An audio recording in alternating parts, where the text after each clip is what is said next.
Empezar.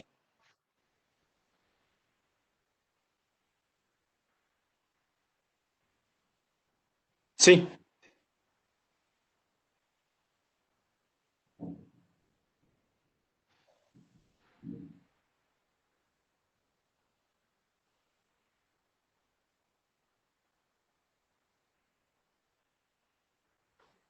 en la plataforma Cisco Webex.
Estamos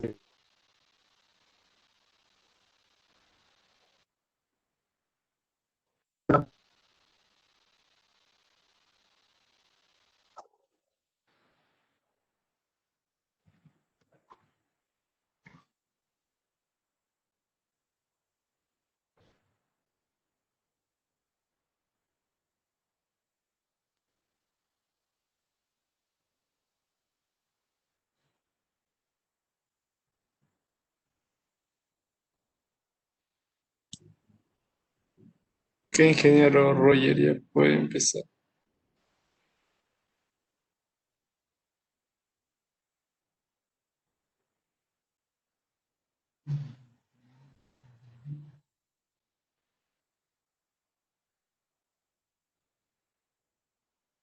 Estoy viendo mi pantalla, ¿no? Sí, Ok.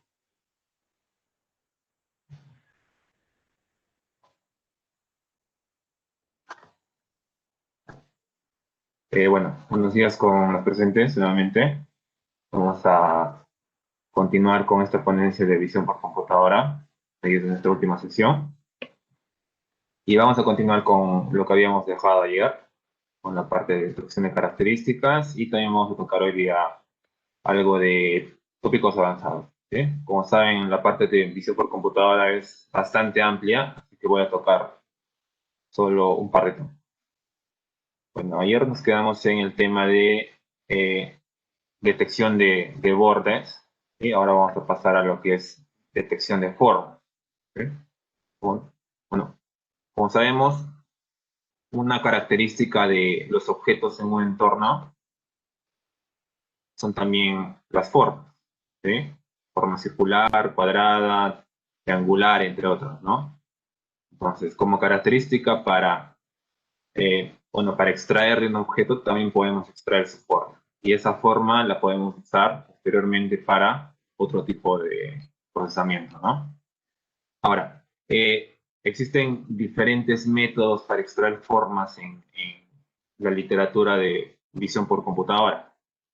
Pero, por ejemplo, en este caso voy a hablar de lo que son las transformadas de Hooke. ¿Eh? Eh, Estas transformadas son métodos que se utilizan para detectar figuras que se pueden expresar matemáticamente, ¿sí? Como por ejemplo círculos, elipses, líneas, cuadrados, rectángulos, ¿sí? Ese tipo de figuras. Inicialmente, esta transformada de Hooke fue usada para detectar líneas, ¿sí? Pero ya se vio que se podía extender a otro tipo de figuras que, como ya les dije, se puede parametrizar de una forma matemática. ¿Cómo, ¿Cómo funciona esto de la transformada de Hopf? Funciona previamente con una extracción de bordes, ¿sí? Como vimos ayer, se puede usar, por ejemplo, un detector de Canny para extraer bordes y según esos bordes vamos a tomar una serie de puntos, ¿sí? Y esos puntos vamos a tratar de agruparlos en línea.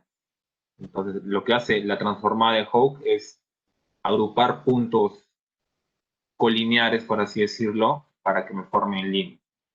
Ahora, estos puntos no necesariamente pertenecen a una misma línea, ¿no? Una misma recta.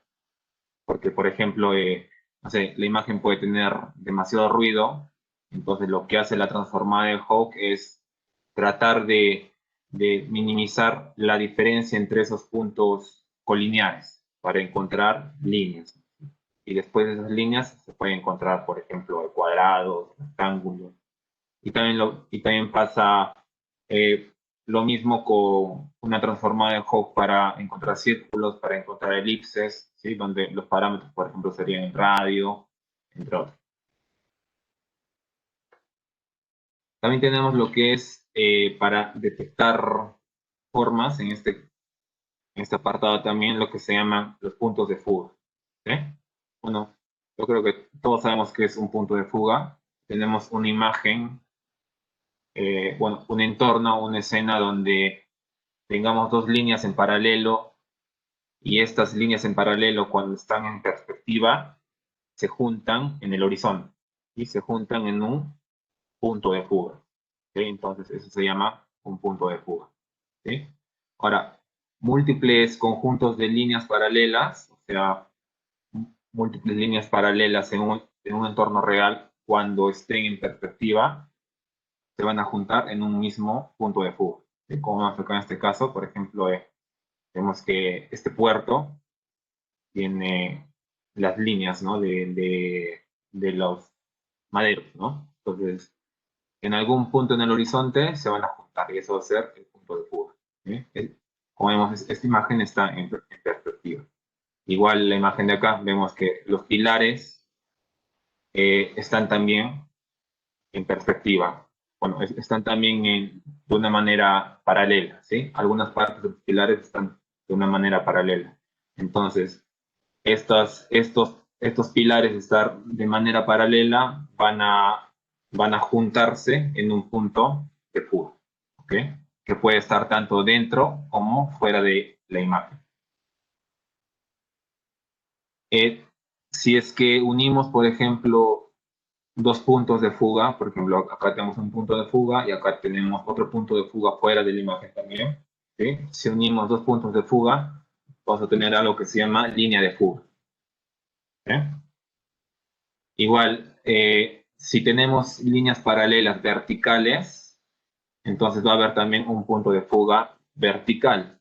¿Por qué? Porque si es que esta imagen nosotros la ponemos de manera perspectiva, por ejemplo, vista desde arriba o desde abajo, también en algún punto van a unirse estas líneas paralelas, formando también un punto de fuga. ¿Sí? Pero como en esta representación nosotros vemos que los puntos de fuga están en los extremos, o sea, en la línea horizontal, decimos que el punto de fuga de las líneas verticales está en el infinito. ¿Sí? Para esto también sirve para detectar formas. Si se dan cuenta, cada, cada área que se puede formar entre las líneas de fuga también son formas. ¿Sí? Por ejemplo, yo estoy formando acá cuadriláteros, estoy formando trapecios, puedo formar triángulos, ¿sí? Y según eso también puedo empezar a juntar estas áreas y formar áreas mayores, formas mayores. Entonces ahí tenemos lo que es detección de forma. Listo, a ver, vamos a la parte de la práctica. He subido hoy día también este archivo Jupyter, grande, que se llama así, sesión 03. Y también he subido estos estos archivos de acá, que es un archivo en Python, y estos archivos XML, que los vamos a ver posteriormente en el tema de detección de rostro. ¿Sí? Bueno, en lo que estábamos ahora hablando de, ¿verdad? Detección de formas. En lo que es OpenCV, se puede detectar formas también de diferentes maneras. Como ya les dije, se pueden usar las transformadas. ¿Sí? También se puede usar funciones que están predeterminadas con otro tipo de algoritmos que también funcionan bastante bien. En este ejemplo, estoy usando una función que se llama approxPolyDP. ¿Sí? Lo que hace esta función es aproximar una curva según una cantidad de parámetros. ¿Sí? Entonces, por ejemplo, yo puedo aproximar una curva que tenga parámetro 4 para, digamos, encontrar formas de cuadrado, de rectángulo. ¿Sí? Igual para encontrar triángulos, para encontrar hexágonos, pentágonos, para encontrar de repente círculos, le tendré que poner un parámetro mucho mayor. ¿Verdad? Entonces acá se ve todo el código y acá podemos ver, por ejemplo, cómo es que OpenCV ha detectado, miren, según la cantidad de parámetros. Si nos damos cuenta acá en el círculo, ¿sí? No, o sea, no está representando un círculo como nosotros lo conocemos, porque ya saben que un círculo es una sucesión infinita de puntos, sino que está más o menos aproximando un círculo a una cantidad de parámetros mayor en comparación, por ejemplo, a la de un cuadrado, ¿no? Que serían 4 parámetros. ¿Sí? Podemos ver cómo ha detectado un hexágono, un pentágono. Entonces, todas esas funciones, como ya les dije, están en OpenCV. En este caso, estamos usando la función approxPoly. ¿Eh? Por ejemplo, les relato, yo trabajé una vez con un sistema de detección de pelotas en movimiento. ¿Sí? Entonces, yo tenía que detectar diversos tipos de pelotas, ¿no? Entonces habían pelotas que tenían un radio más grande que otras, otras que tenían un color diferente. Entonces, en ese caso, por ejemplo, usé una transformada de Hope para detectar solo círculos. Entonces, OpenCV tiene esa función también, donde los parámetros son diferentes, ¿no? Por ejemplo, tienes que poner el radio, tienes que poner, por ejemplo, cuál es la distancia que puede haber entre dos radios de dos objetos diferentes para que no les confunda como un mismo objeto, entre otros parámetros.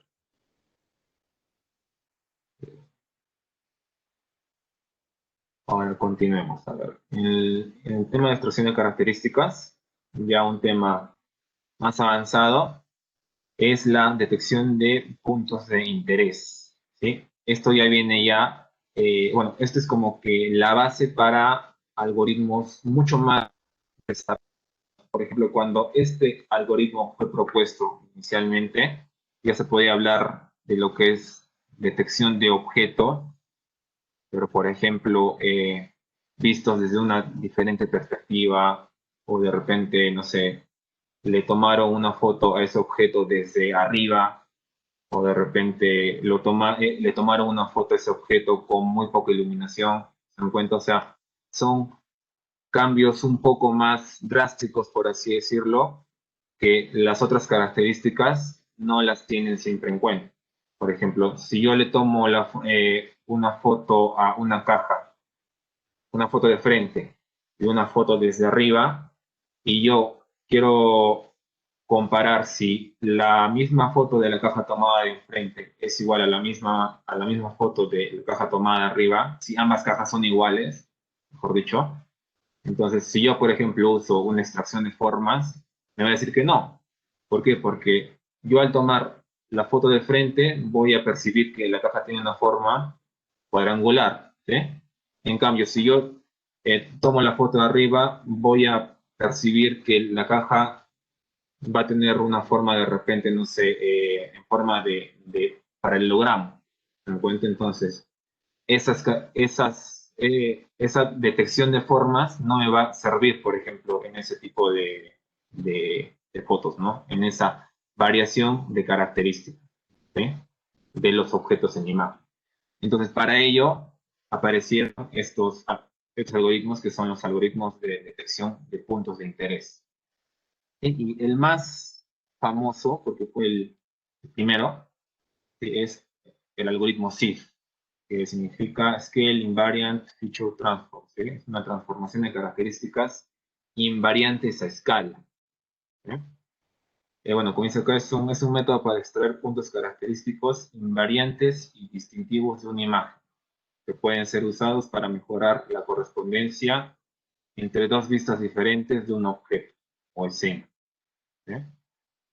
Entonces, yo tengo una imagen y de esa imagen yo voy a extraer características que son invariantes en esa imagen, ¿sí? Por ejemplo, acá vemos de esta primera imagen, yo estoy extrayendo 5 características, ¿no?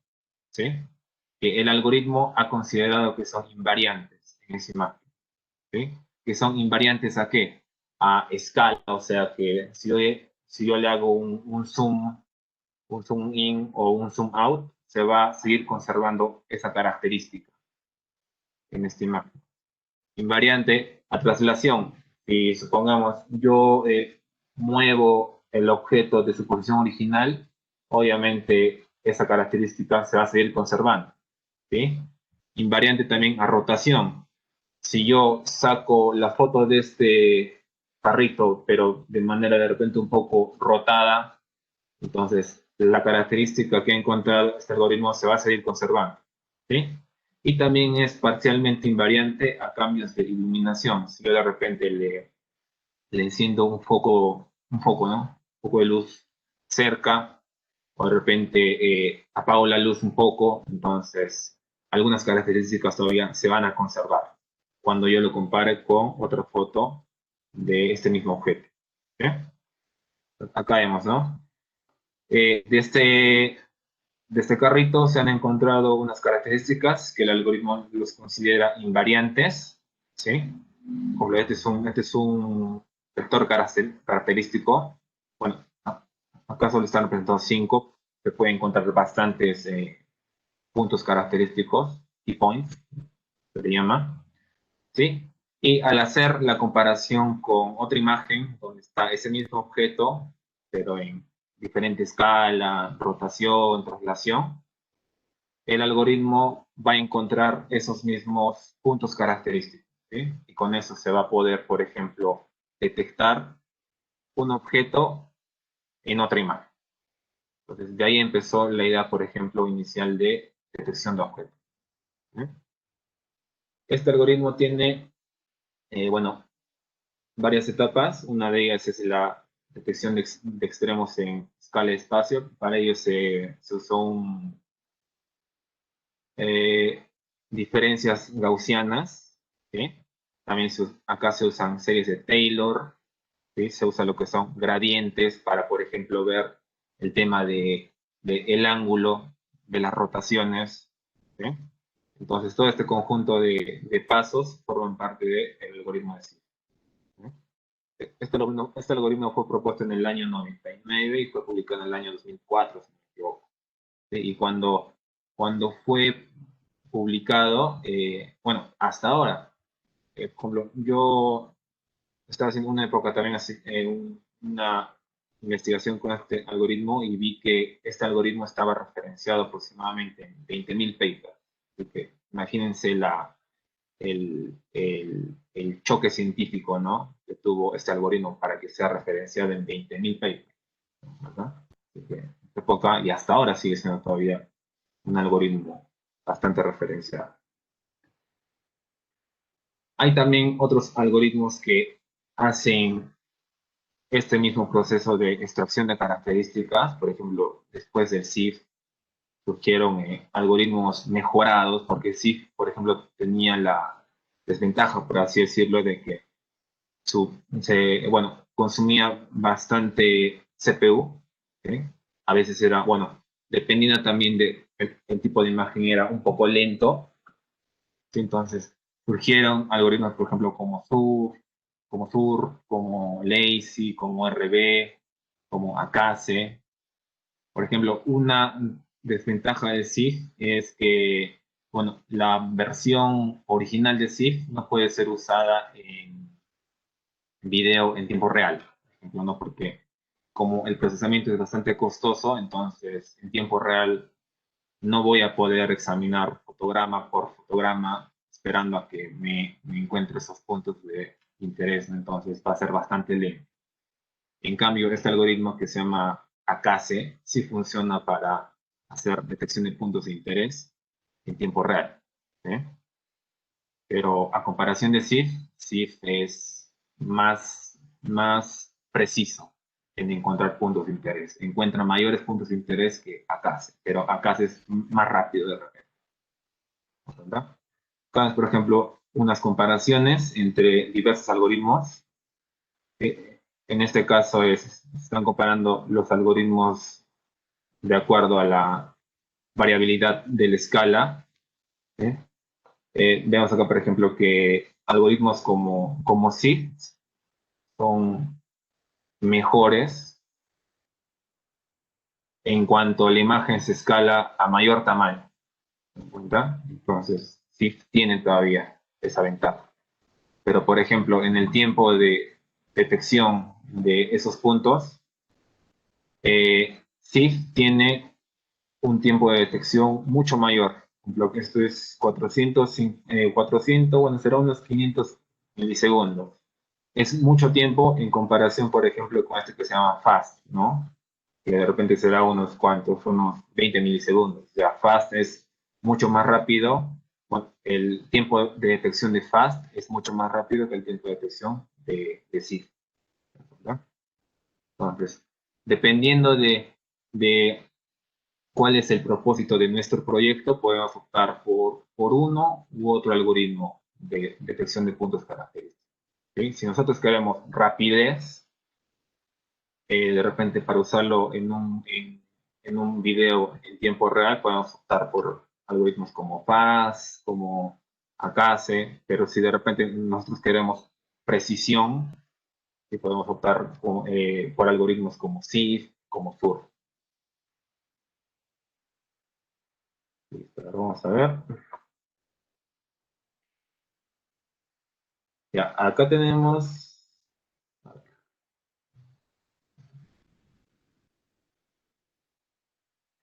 Ya, como ayer les comenté, por ejemplo, en la versión de escritorio de OpenCV, por ejemplo, si no me equivoco, en la versión 3.0, el algoritmo SID estaba gratuito. O sea, tú te lo podías descargar de internet y bueno, podías instalar OpenCV y ese algoritmo venía ya implementado en OpenCV, en la versión 3.0. Pero de ahí, si no me equivoco, en la versión 3.2, el autor del algoritmo ya no quería que su algoritmo esté libre, ¿sí? En esa versión de OpenCV. Entonces, a partir de esa versión, quitaron el algoritmo SID, ¿sí? Por eso que, por ejemplo, acá, el entorno de Jupyter ya tiene ya sus propias librerías también integradas de OpenCV, pero esa librería que tiene integrada Jupyter con OpenCV tampoco posee la librería ZIP. Entonces, si yo quiero usar la librería ZIP o de repente yo quiero usar esa librería ZIP en mi computadora, yo tendría que instalarme una versión, bueno, es como que un complemento de algunos algoritmos que no están en la versión oficial de OpenCV, que se llama así, se llama OpenCV Contrib. ¿Sí? Entonces, en esta parche, por así decirlo, de OpenCV, se encuentran varios algoritmos que han sido retirados anteriormente de versiones anteriores de OpenCV. Entonces, si uno quiere usarlo, por ejemplo, acá en Jupyter o de repente quiere usarlo en su computadora, tendría que primero instalarse esta versión, ¿sí? OpenCV Contrib. En este caso, a ver, bueno, para instalar acá en Jupyter, entonces este comando pip install, ven, ahí se está descargando el instalador. Y bueno, a ver, ya dice que debo reiniciar esto. Vamos a reiniciar.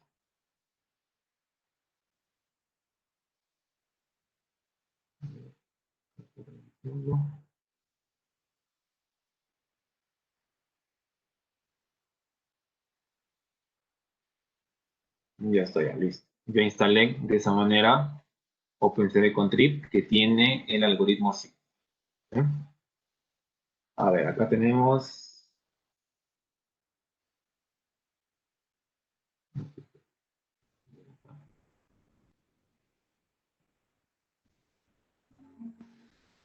Ya, si los aparece, por ejemplo, este error de acá que dice name IO no está definido, eso quiere decir que esta línea de acá no la he ejecutado. Si se dan cuenta, he reiniciado el entorno de Jupyter, ¿sí? Entonces, al reiniciarse el entorno, es como que si yo ejecuto estas líneas de acá abajo, si yo las ejecuto sin haber ejecutado las líneas de acá arriba donde yo llamo a esta librería, entonces por eso es que me aparece este error de acá. ¿Por qué? Porque yo necesitaba ejecutar la línea de acá arriba, que era la que me llamaba a esta librería. ¿Sí? Por eso es que me aparece este error de acá. Ya está. Entonces, acá simplemente estoy almacenando dos imágenes. Ahorita les voy a mostrar qué imágenes son. Bastante, a ver.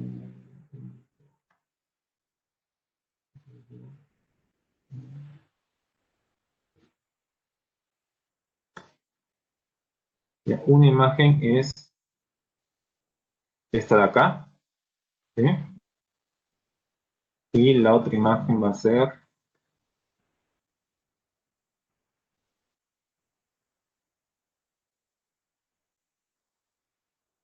esta. Ya, tengo esta imagen de acá, ¿sí?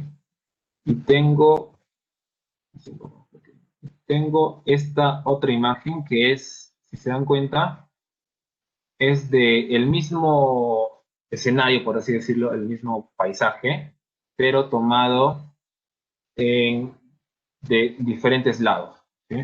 Si nos damos cuenta, este es el mismo árbol, ¿sí? Nomás que esta imagen está tomada más a la izquierda y esta imagen está tomada más a la derecha, ¿sí? Incluso acá podemos ver también que este edificio se encuentra presente en esta parte de acá, ¿sí? Entonces, lo que vamos a hacer acá es encontrar puntos característicos en ambas imágenes, ¿sí? Que sí encuentre esos puntos característicos en ambas imágenes y que posteriormente asocie esos puntos característicos y junte ambas imágenes como una misma imagen, ¿sí? A eso se le llama costura de imagen. Entonces, vamos a ver. Acá vamos a usar la parte que es sí. Ahí está. Entonces, miren, sí ha encontrado todos estos, bueno, estos círculos que se ven acá con unas líneas. Esas líneas indican la orientación de los puntos característicos que ha encontrado Sid. Si nos damos cuenta, ha encontrado bastantes puntos característicos. Algunos de ellos pueden estar presentes en otra imagen, algunos no. Y algunos pueden ser erróneos, otros no. ¿Sí?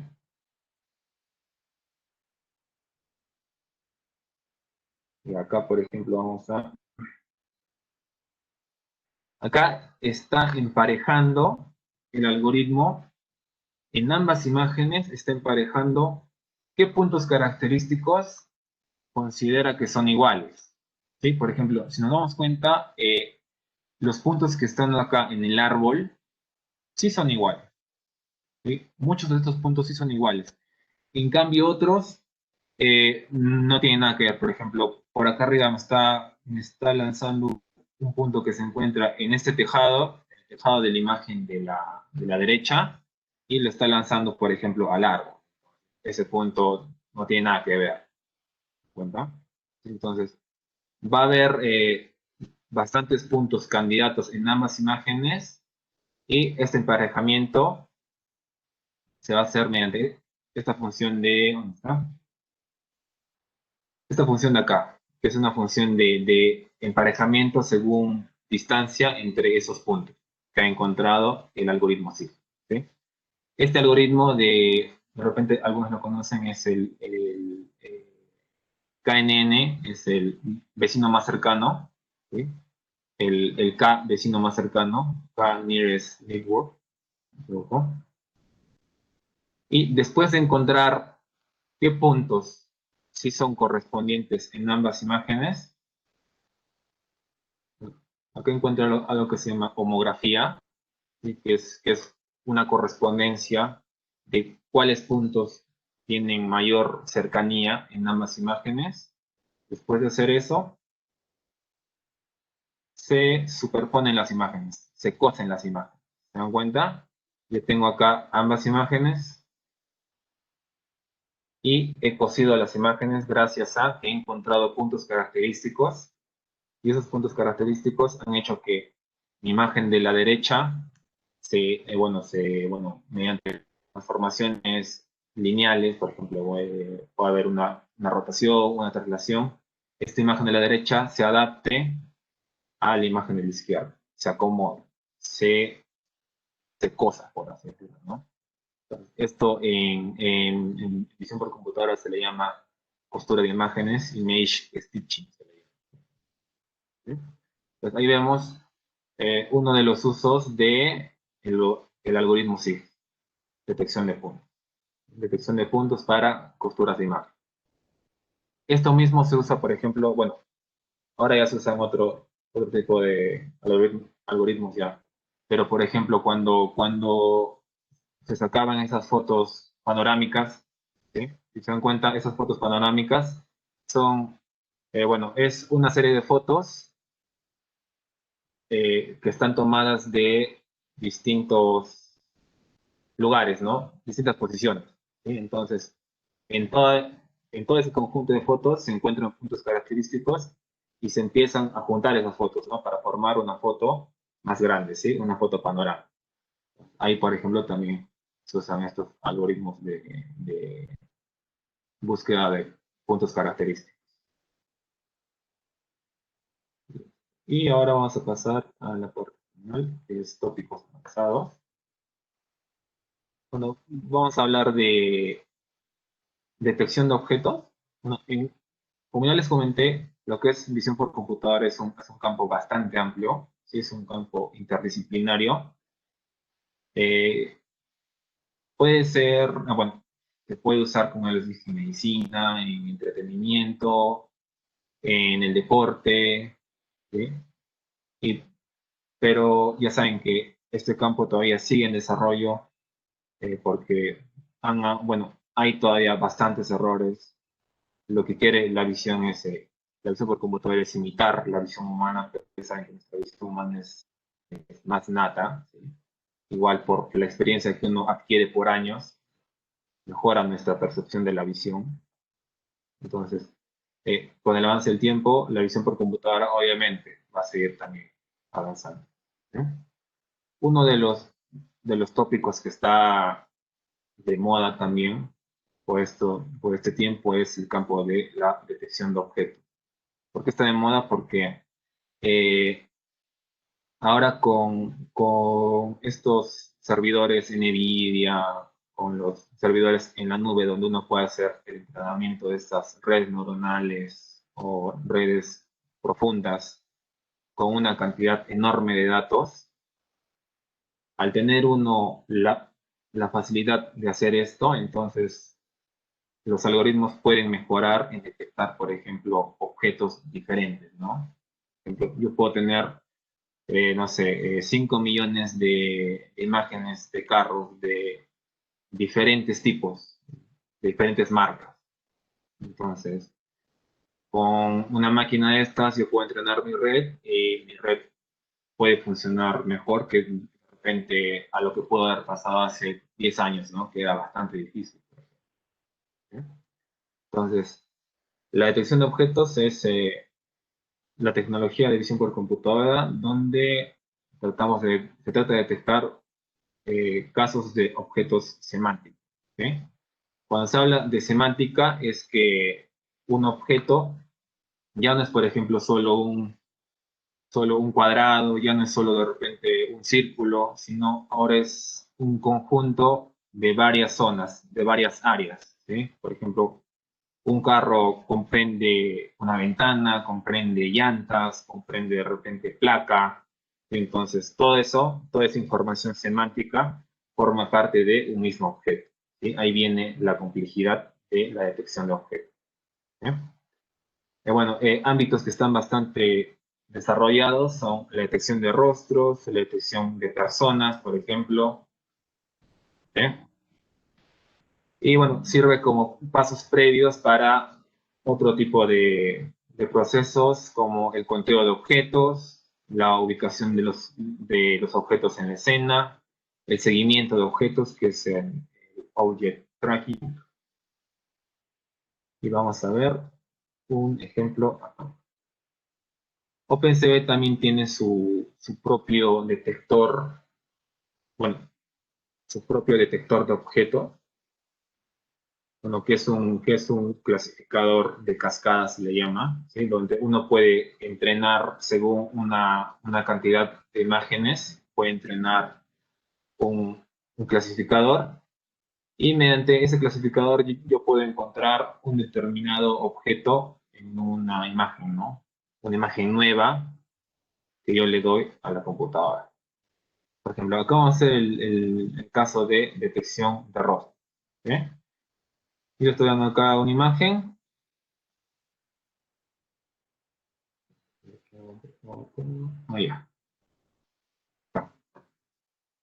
A ver, explicaré. Eh, ya.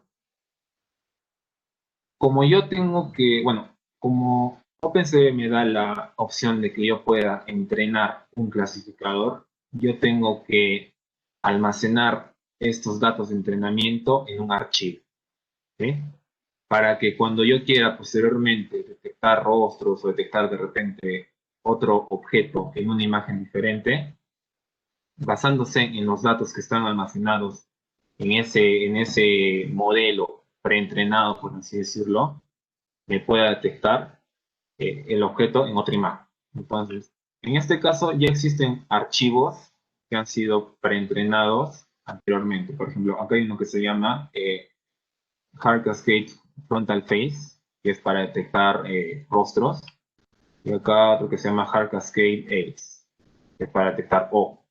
¿Eh? Entonces, yo también les he subido esos archivos acá. Acá están, Hard Cascade A y Hard Cascade Frontal Face. Si lo quieren agregar a su entorno Jupyter, tienen que irse a esta pestaña, bueno, a esta carpetita que se llama Files, la abren y sobre esta carpeta que se llama Sample Data van a subir esos archivos. ¿Sí? Obviamente se bajan los archivos del GitHub y los suben, ¿no? Por ejemplo, yo lo tengo guardado acá. Acá está. Este y este, así. Lo subo. Como dice, no, recuerda que los archivos subidos serán eliminados una vez que se cierre el Jupyter. Entonces, listo. Yo ya subí ya mis archivos, ¿sí? Que están en esta ruta. Nos damos cuenta, acá está. La ruta donde yo subí los archivos está en la carpeta sample data. ¿Sí? Yo estoy especificando que ahí se va a almacenar mi modelo entrenado, ¿sí? Mi clasificador. ¿Okay? Entonces yo acá simplemente descargo esta imagen de los niños y mediante este detector de rostros, yo voy a dibujar sobre esta imagen, voy a dibujar con un cuadrado que se llama, bueno, que se le conoce como ROI, Region of Interest, región de interés. Voy a dibujar un cuadrado donde el algoritmo detecte rostros y también donde detecte ojos. Esta es la imagen original, ¿no? Y ahí podemos ver que fueron detectados rostros, que fueron detectados dentro de cada rostro, que fueron detectados ojos. ¿Sí? Listo, entonces, de esta manera, si nos damos cuenta, un detector de rostros es bastante simple en OpenCV. Simplemente yo tengo que llamar estos modelos que ya están entrenados. Yo también puedo entrenar mi propio clasificador. Por ejemplo, si yo quiero hacer un algoritmo que me detecte autos, entonces yo también puedo entrenar este clasificador con imágenes de autos, ¿no? Para que cuando yo le ponga una imagen nueva de autos, me la detecte. También se puede hacer eso. ¿Sí? OpenCV también te permite hacer eso. ¿Sí? Ahora, como hemos visto hasta ahora, todo lo que hemos hecho es en imágenes. ¿Sí? Ahora, vamos a hacer una prueba en tiempo real, ¿sí? Para que vean que también eso es posible.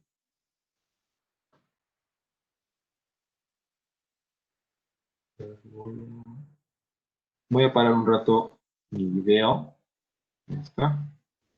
Y les voy a explicar. A ver, este entorno de ejecución que se llama Anaconda, ¿sí? Es un entorno de ejecución para Python y para el lenguaje de programación R.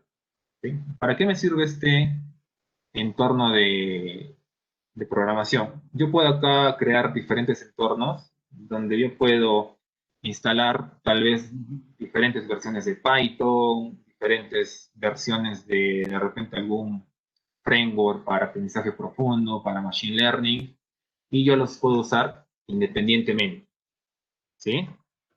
Entonces, ¿cómo se instala esto? Simplemente en el navegador ponen Anaconda, se bajan el instalador, se lo instalan y en la documentación de Anaconda pueden ustedes buscar cómo se crea un entorno virtual. Por ejemplo, acá, bueno, yo estoy acá llamando a los entornos que yo tengo creados en Anaconda, ¿no? Yo voy a usar, por ejemplo, este entorno de acá. Honda Freebase.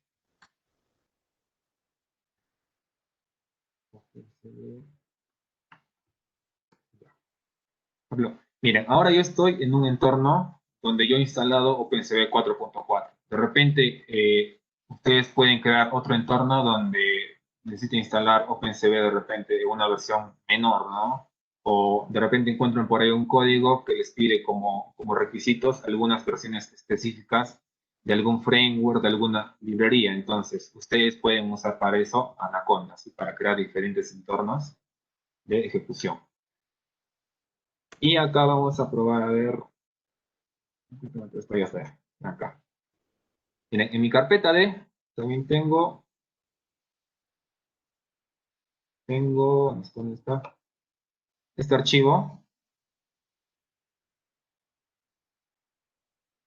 ¿sí? Que es también un detector de rostros, pero este detector de rostros va a funcionar con video, ¿sí? En tiempo real.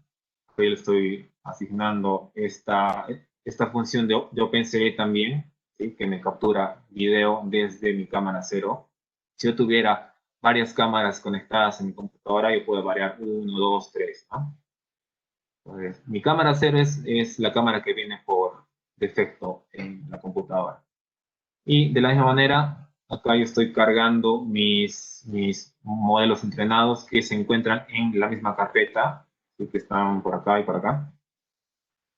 ¿Sí? Y igual, detecto los rostros y dentro de cada rostro detecto los ojos. Y acá estoy detectando los ojos. Entonces, vamos a hacer la prueba ahora. Entonces acá llamo tema face detection.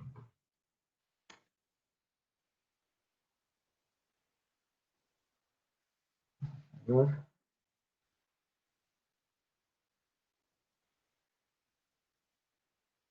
entonces está viendo mi cámara. Ahí está. ¿Sí?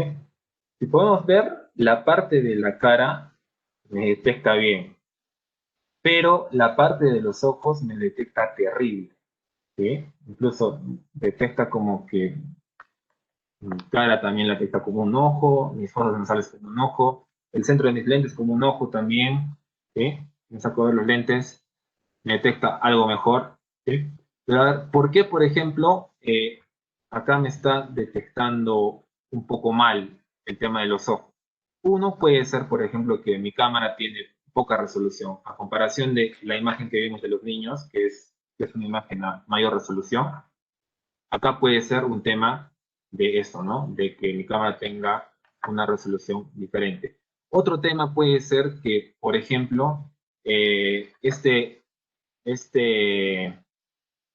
este modelo entrenado de detección de ojos haya sido entrenado con caras, por así decirlo, eh, similares, ¿no? Vamos a poner, por ejemplo, el caso de que fue entrenado con caras de personas con rasgos asiáticos. Entonces, si de repente yo uso este modelo de rostros asiáticos y lo pruebo en un rostro de repente de una persona, no sé, latina, no me puede funcionar de repente bien, ¿no? Porque encuentra diferentes características en los ojos asiáticos que en los ojos de una persona latina. ¿En cuenta? Entonces, esa es ya cuestión más o menos de ir acomodando el modelo a cada tipo de problema que tengamos que solucionar.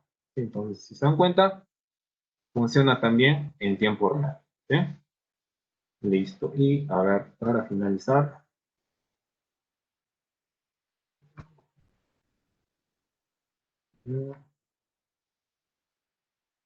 listo. Vamos a hablar de otro tema que también está bastante ahora de moda, muy, muy, muy de moda. Yo pienso que muchos de ustedes lo han visto incluso en internet, en memes de repente, ¿no?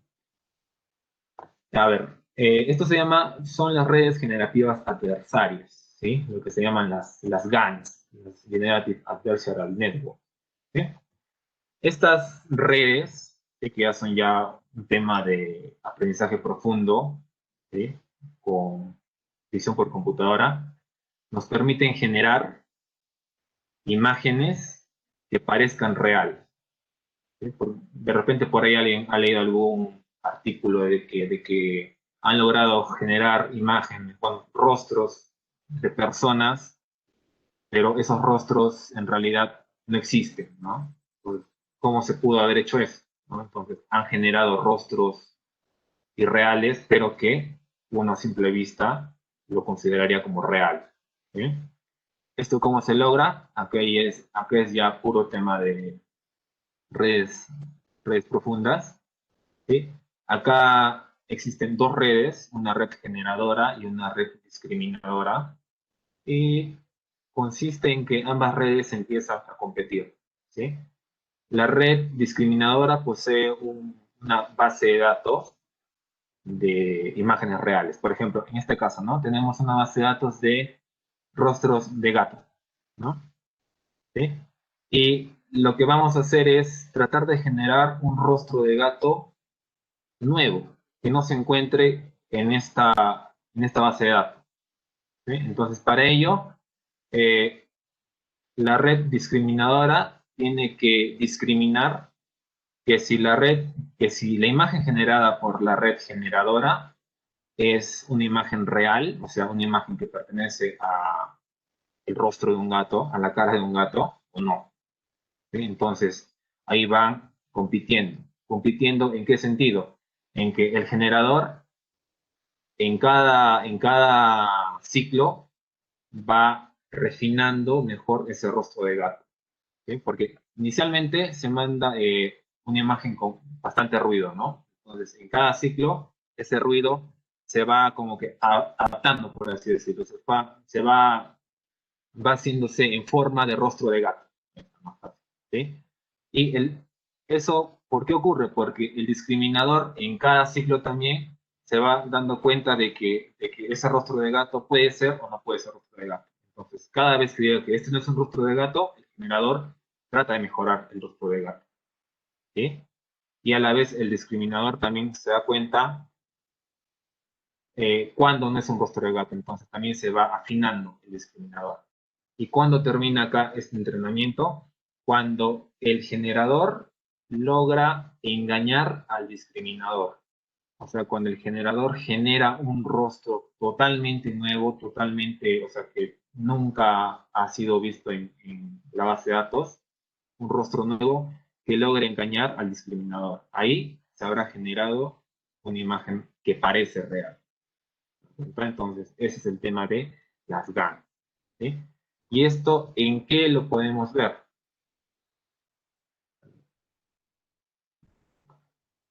Lo podemos ver, por ejemplo, en este tema, ¿no? De los deepfakes. ¿Se dan cuenta? Acá vemos, ¿no? La cara de Tom Cruise, donde debe estar la cara de otro actor.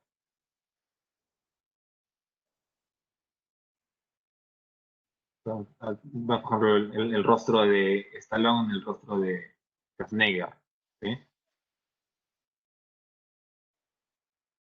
La cara de Jim Carrey en la cara de Nicholson, por ejemplo. Entonces, todo esto está hecho con redes generativas adversarias. También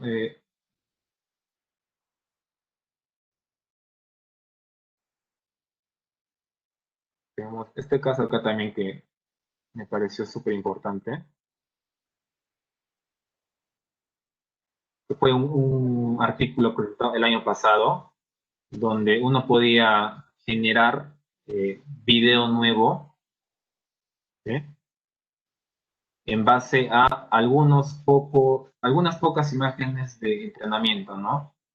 Si se dan cuenta, de cuando hablamos de aprendizaje profundo, usualmente necesitamos bastantes imágenes de entrenamiento, ¿no? Digamos, millones a veces, ¿sí? Para que nuestro algoritmo sea mejor. Pero, por ejemplo, apareció este caso de que con pocas imágenes tú podías entrenar tu red y podías animar un rostro diferente, ¿no? Por ejemplo, miren, ahora vamos a ver el caso de acá. Acá también, ¿sí? Tenemos el rostro de Marilyn Monroe, que es una sola foto, ¿sí? Y de otra persona se sacó, por ejemplo, los landmarks del rostro, ¿no? Por ejemplo, cómo se movía su boca, sus ojos, cómo eran sus expresiones cuando hablaba, ¿no? Y esas expresiones se pasaban a el rostro de Marilyn Monroe. Entonces, todos estos videos son falsos, ¿sí? Son falsos, ¿por qué? Porque simplemente se extrajeron los landmarks del rostro de otra persona y se los pusieron al rostro de Marilyn Monroe. Por ejemplo, acá también, ¿no? Con Dalí. Todas estas animaciones son falsas. Con Dostoyevsky. Acá también con... Acá miren, con la Mona Lisa. Todos sabemos que solo existe una foto, ¿no? De la Mona Lisa. ¿Sí? Entonces, de la misma manera, se trataron, bueno, se extrayeron landmarks de otra persona y se lo pusieron al rostro de la Mona Lisa y con eso se hicieron retratos hablados, ¿no? Retratos vivos, mejor dicho. Pues para esto, por ejemplo, se usan lo que son las GANs. Y finalmente, como un ejemplito, también esto acá que se llama, bueno, es un tema llamado traducción de imágenes, traducir una imagen de un dominio a otro dominio. Por ejemplo, miren, yo puedo hacer acá un dibujo y este dibujo me va a ser traducido a una fachada, por ejemplo. ¿Sí? O acá yo puedo dibujar un zapato cualquiera y bueno, un dibujo a lápiz, por así decirlo, ¿no? Un zapato cualquiera y me lo va a traducir a un dibujo de ese zapato, pero con textura de zapato, ¿no? Por ejemplo, miren, me traduce un dibujo a un gato. Por ejemplo, a ver, yo puedo dejar acá un gato, ¿no? Un gato acá. Es un gatito con sus patitas, con su cola. Entonces, esta red también usa GANs, ¿sí? Y si se dan cuenta, no tiene mucho sentido, pero lo ha rellenado como si fuera un gato, ¿sí? Como que tuviera la textura de un gato. Si yo le aumento ojos, le vamos a ver qué pasa. ¿Ya ven? Le da esa apariencia de ojos, ¿ya? Sí, entonces, acá, por ejemplo, se está generando algo parecido a un gato, ¿sí? Una red generadora me está generando algo parecido a un gato que ha logrado engañar a la red discriminadora. Le he dicho, ¿sabes qué? Este gato de acá es un gato real, cuando nosotros sabemos que no es un gato real, ¿sí? Y como vemos, chicos, entonces el mundo de la visión por computadora es bastante amplio, son bastantes temas y de seguro que de acá a pocos años va a seguir aumentando todo eso. ¿Eh? Bueno, eso sería todo. Cualquier duda que tengan, pueden escribirme a mi correo, que aparece aquí abajo. ¿Sí? Estaré completamente gustoso y atento a cualquier duda que ustedes tengan. Muchas gracias. Bueno, muchas gracias, ingeniero, por la exposición que ha tenido, que ha sido muy interesante, ¿sí? Bueno, me han hecho llegar una pregunta por interno, que dice así, a ver, ingeniero, me dice, ¿qué algoritmo utilizan los celulares con reconocimiento facial para el desbloqueo de sus dispositivos? Ya. Eh, ya no son algoritmos de OpenCV, pero uno puede implementar inclusive apps con OpenCV, porque OpenCV incluso se puede extender para Android. Hay un framework que es OpenCV para Android. O sea, uno puede crear sus propias apps para esto, no para Android, para Mac también se puede crear. Pero en el caso, por ejemplo, de un iPhone o, por ejemplo, de Samsung, de estas empresas que tienen estos dispositivos para desbloquear celulares mediante el rostro, ya son ya algoritmos propios de la empresa. ¿Sí? Muchas veces, por ejemplo, eh, se toma en cuenta lo que son puntos característicos en el rostro. En el caso, por ejemplo, de iPhone, iPhone usaba, si no me equivoco, un pequeño sensor que era así como una cámara 3D. Bueno, una cámara que emitía puntos 3D, algo así como un Kinect. Entonces, esos puntos 3D hacían un mapeo tridimensional del rostro, ¿sí? Y ese mapeo tridimensional se comparaba con el mapeo tridimensional del rostro inicial, ¿no? Del usuario. Entonces, si ambos mapeos eran iguales, entonces se podía desbloquear. Eso ya depende de cada empresa, y cada empresa desarrolla sus propios algoritmos de visión. Ya, ingeniero, muy interesante su exposición, verdaderamente ha estado muy interesante. A nombre de la Universidad Católica Santa María y en especial de el EPIMEN, el Programa Profesional de Ingeniería Mecánica, Mecánica Eléctrica y Mecatónica, agradecemos mucho al ingeniero Roger Ripas por su valioso aporte con nuestro congreso y su invalorable disposición de compartir sus conocimientos y experiencias con nuestros participantes. Ingeniero, muchas gracias. Le voy a dar el Así que paso a la muchas alumna Flor. Sí, muchas gracias, ingeniero. Le doy el paso a la alumna Flor, que es miembro de la IEEE, para hacerle el reconocimiento respectivo. Ingeniero, muchas gracias. Eso es todo conmigo. Ok, ingeniero, muchas gracias.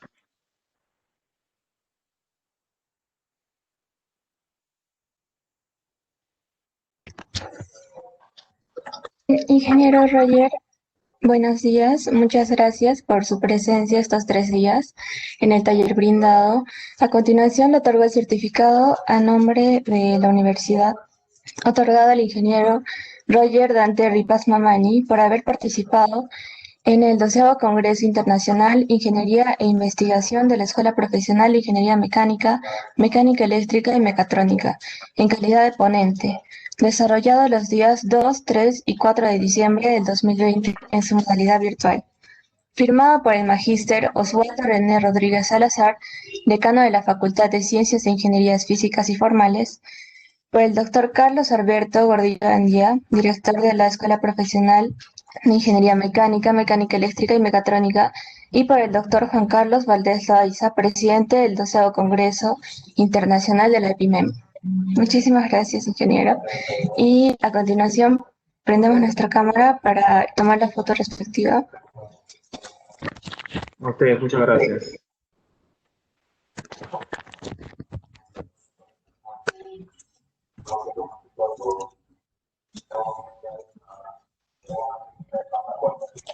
Ok, la foto en 3, 2, 1.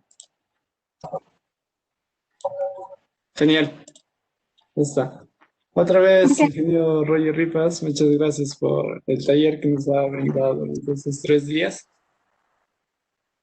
Muchas A gracias. ustedes, muchas gracias por la invitación y siempre estamos aquí atentos a darnos la mano y cualquier duda, cualquier sugerencia, me la pueden hacer llegar. Muchas gracias. Hasta luego, gracias. Ok, chicos, no se olviden que el día de hoy, en la hora del receso, se va a realizar un sorteo de una tablet en cada una de las salas. Además, también se realizará el sorteo de membresías y triple RAS y triple PES y ASME. Estén atentos a las ponencias que se realizará un pequeño quiz